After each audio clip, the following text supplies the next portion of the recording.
Hello, everybody. Welcome back to James' Classic Movies. We're back in the crime drama today. There's a name, Big Al, King Alfonso, Scarface, Snorky, or the Big Fella. Does that mean anything to you? It should.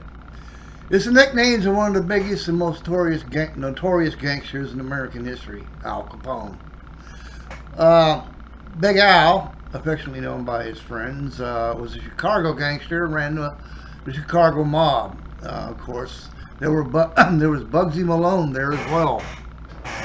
And of course, that always caused some excitement. But now, in 1959, after the controversy with Al Capone, we'll get back to him but just a little bit later. But right now, let's talk about the movie at hand, and we'll do some more talking about what's going on.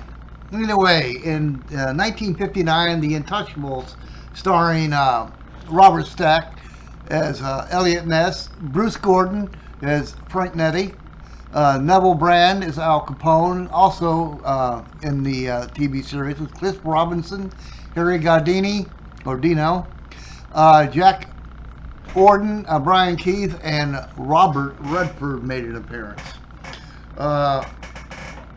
The TV series in 1959 lasted for 4 seasons. Crime drama based on crime busting and getting the gangsters in Chicago.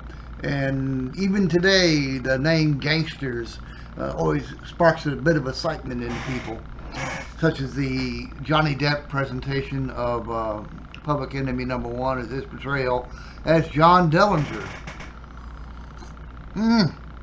Good coffee. And that started it off. That kicked the ball off.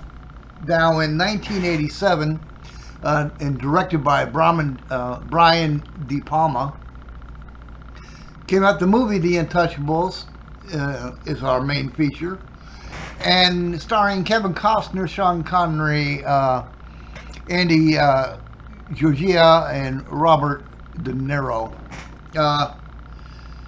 This is an unbelievable picture. It cost $25 million to produce this picture, and on its first weekend of release, it brought home $10 million and would go on to bring some $76.2 million home. Not bad for a movie, a gangster picture.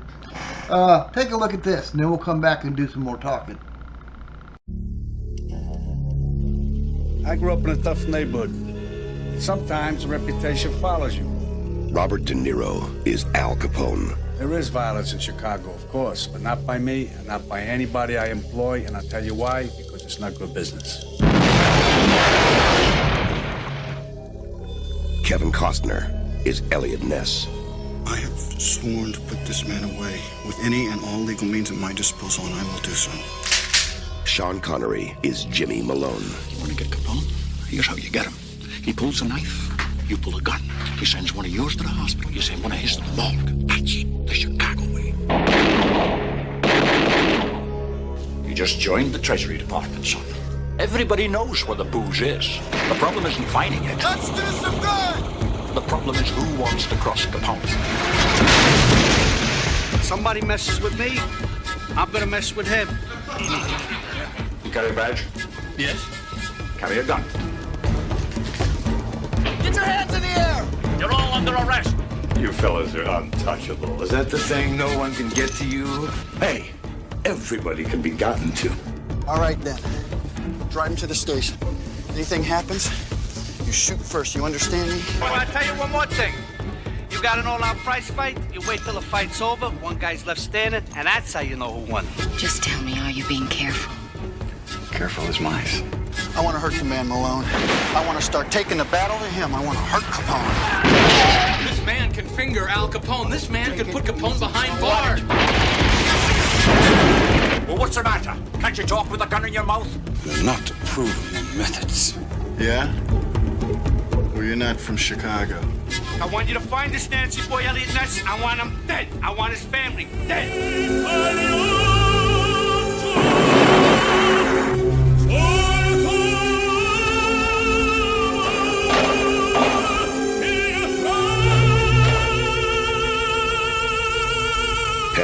Pictures presents a Brian De Palma film. I have forsworn myself. I have broken every law I swore to defend. I have become what I beheld, and I am content that I have done right. You got nothing. Nothing. And if you were a man, you would have done it now. Never stop fighting till the fight is done. The Untouchables.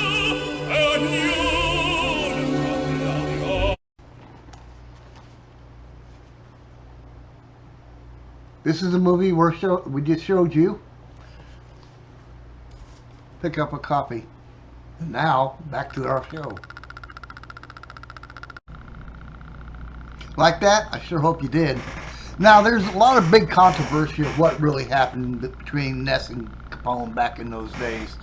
Let's talk about the movie in general. You'll notice the fight between the gangsters and on the U.S.-Canadian border. That never happened. It would never be allowed to happen. The U.S. would simply let the gangsters come into the country, then get them somewhere away from the Canadian border. Canada would never sit still for something like that to take place. It would cause an international incident which you would not believe. Two, the railway and courthouse shootouts, those never happened. Not in Chicago like that. No, that would never go over. Nice footage. I mean, you know how movies are in Hollywood. They're going to add a whole bunch of stuff to hold your attention and to make the movie exciting. That's just the way Hollywood makes movies. So before you go see a movie, you research it and find out what happens and what didn't happen if you're seeing a feature like this. Okay, third point I want to make is Ness did not kill Frank Nitti. Frank Nitti died some 12 years after the trial of Al Capone in 1943. They have it written down that he committed suicide. He did not die as depicted in the movie. Now, as far as Ness and Al Capone were concerned, Ness and his unit barely had anything to do with Al Capone. And reason being, he's a federal agent. And Capone didn't necessarily want anything to do with federal agents, especially Treasury agents, due to the fact that it would bring unnecessary attention from the federal government, which he did not want. So he told his men, hands off Ness and his men, and steer clear of them. Just don't have anything to do with them. Don't disturb them. Don't mess with them. And if anybody did, of course, they'd have to answer to Al Capone for that. And some did, I believe.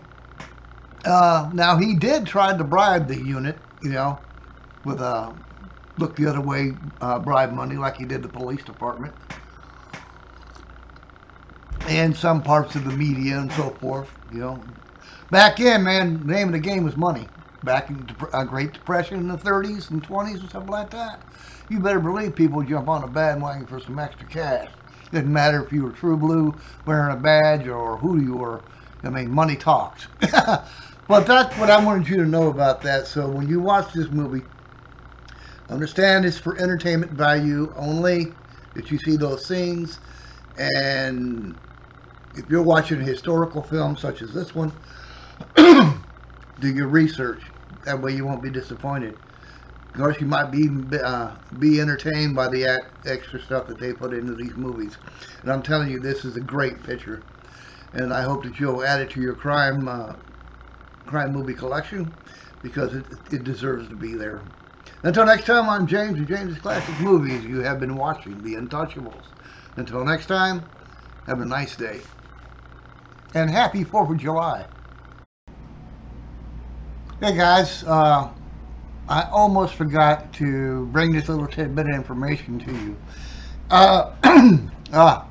As far as Ness and Capone were concerned, the only real time that Elliot Ness ran up on Al Capone was after the trial, and